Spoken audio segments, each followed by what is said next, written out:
అందరికీ నమస్కారాలు. రాష్ట్రంలో చంద్రబాబు నాయుడు గారు కుదేలైపోయిన నిర్మాణ రంగానికి పునరుజ్జీవం కల్పించడానికి, లక్షల మంది కార్మికుల జీవనోపాధిని తిరిగి పొందే అవకాశం కల్పించడానికి ఉచిత ఇసుక పాలసీని తీసుకొచ్చారు. ఈ ఉచిత ఇసుక పాలసీలో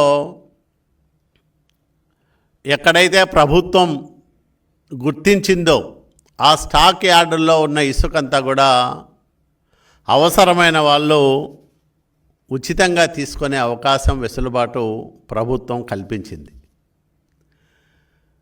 గత 3-4 రోజులుగా చూస్తూ ఉంటే ఉచిత ఇసుక పైన ఉచితానుచితాలు మరిచిపోయి నీలి మీడియా ఇష్టం వచ్చినట్లు విష ప్రచారం చేస్తూ ఉంది.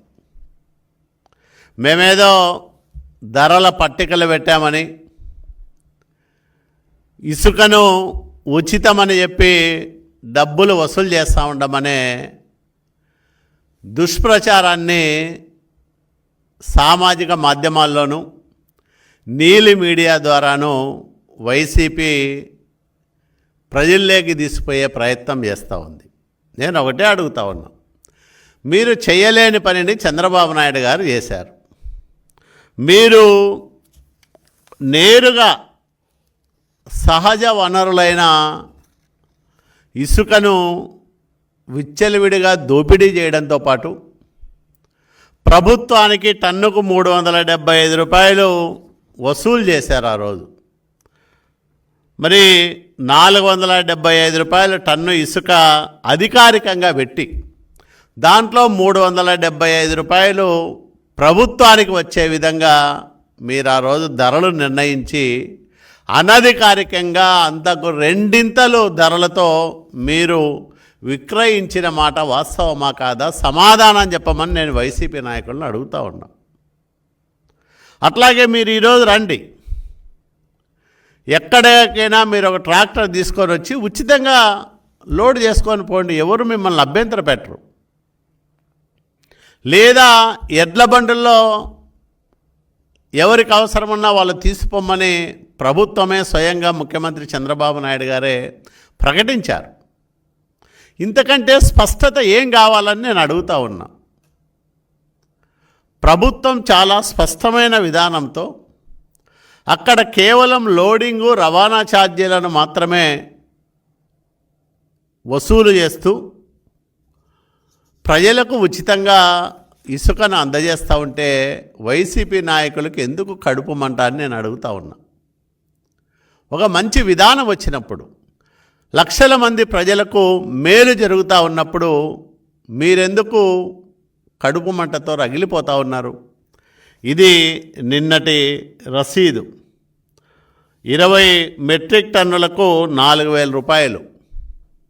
చాలా స్పష్టంగా ఇందులో లోడింగ్ ఛార్జీలు, రవాణా ఛార్జీలు ఉన్నాయి.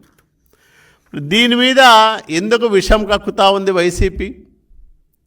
జగన్మోహన్ రెడ్డిని ట్రాక్టర్ వేసుకొని రమ్మనండి, లేదా ఎవరు మొన్ననే కొడాలి నాని పోయినాడు కదా,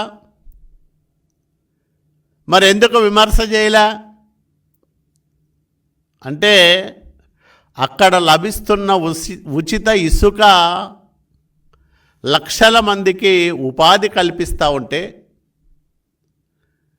నిర్మాణ రంగానికి కొత్త ఊపిరి పోసి ఈరోజు అందరూ దాదాపు 125 విభాగాల వాళ్ళు బతికేదానికి అవకాశం చంద్రబాబు నాయుడు గారు కల్పిస్తే మీరు ఇంత విషప్రచారం సాగిస్తారా?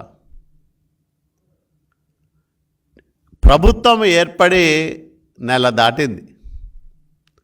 మరి ఇంత తక్కువ సమయంలోనే ఒక్కటొక్కటిగా హామీలు నెరవేర్చుకుంటూ, మొన్ననే చూసాం 1వ తేదీ ఇళ్ల వద్దకే 7,000 రూపాయలు పెన్షన్ ఇచ్చిన ప్రభుత్వం చంద్రబాబు నాయుడు గారి ప్రభుత్వం. అదే రకంగా ఈరోజు ఇసుక ఉచితంగా అందజేస్తున్న ప్రభుత్వం చంద్రబాబు నాయుడు గారి ప్రభుత్వం, ఎన్డీఏ ప్రభుత్వం. మీరు మీ నిర్వాకం వల్ల, మీ స్వార్థం వల్ల, మీ ధనదాహం వల్ల 5 సంవత్సరాలు ఆంధ్రప్రదేశ్ రాష్ట్రంలో నిర్మాణ రంగం కుదేలైపోయింది.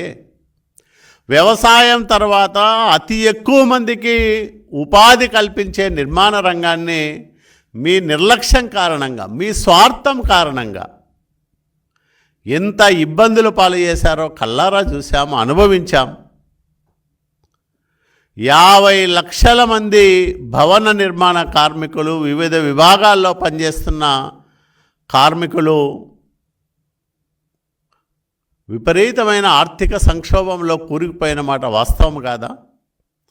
జగన్మోహన్ రెడ్డి 2019లో ముఖ్యమంత్రి అయిన తర్వాత కొత్త ఇసుక పాలసీ తీసుకొస్తానని తీవ్రమైన జాప్యం చేసిన కారణంగా నిర్మాణ రంగం కుదేలైపోయింది ఆంధ్రప్రదేశ్ రాష్ట్రంలో.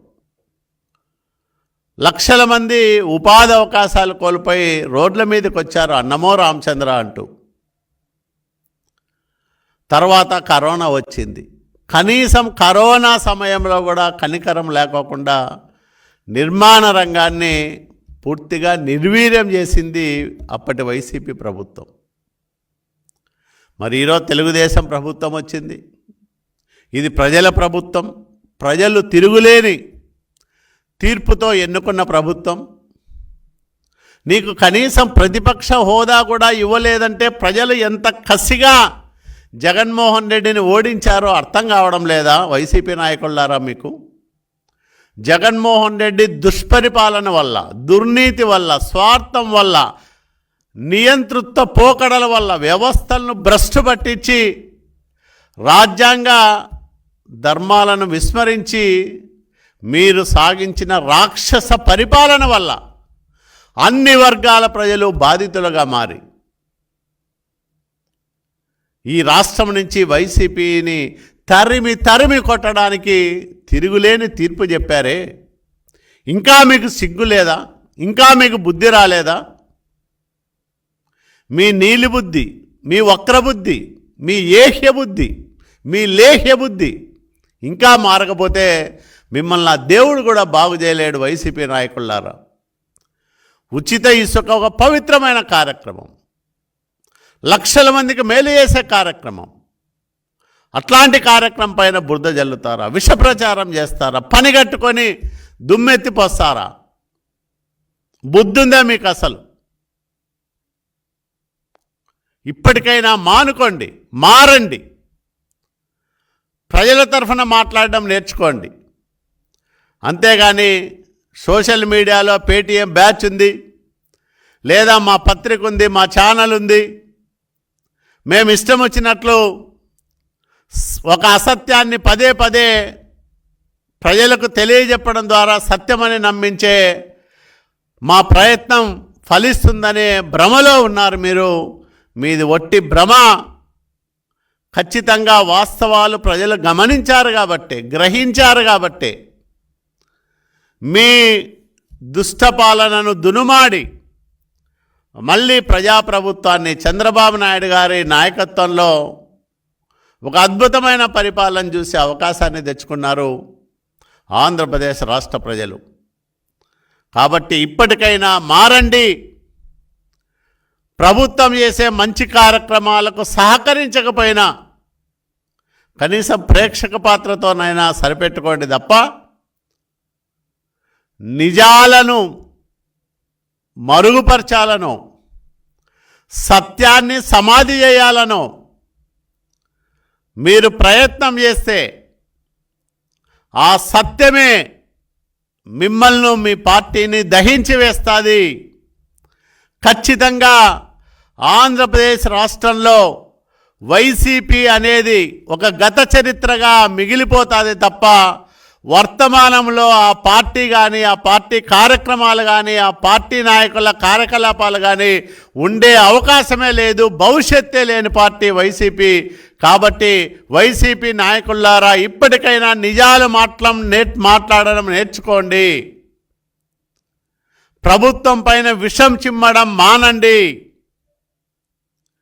చంద్రబాబు నాయుడు గారి బలమైన నాయకత్వం ఆంధ్రప్రదేశ్ రాష్ట్రానికి ఒక చారిత్రక అవసరమని నమ్మి ప్రజలందరూ కూడా ఏకపక్షంగా తీర్పు చెప్పారు. పవన్ కళ్యాణ్ గారి సహకారంతో, భారతీయ జనతా పార్టీ ఆశీస్సులతో ఎన్డీఏ కూటమి ప్రభుత్వం ఆంధ్రప్రదేశ్ రాష్ట్రంలో ప్రజలందరి మేలు కోసం, ఆంధ్రప్రదేశ్ రాష్ట్ర బాగు కోసం, ఈ రాష్ట్ర సర్వతోముఖాభివృద్ధి కోసం ఇప్పటికే బలమైన చర్యలు తీసుకుంటా ఉంది.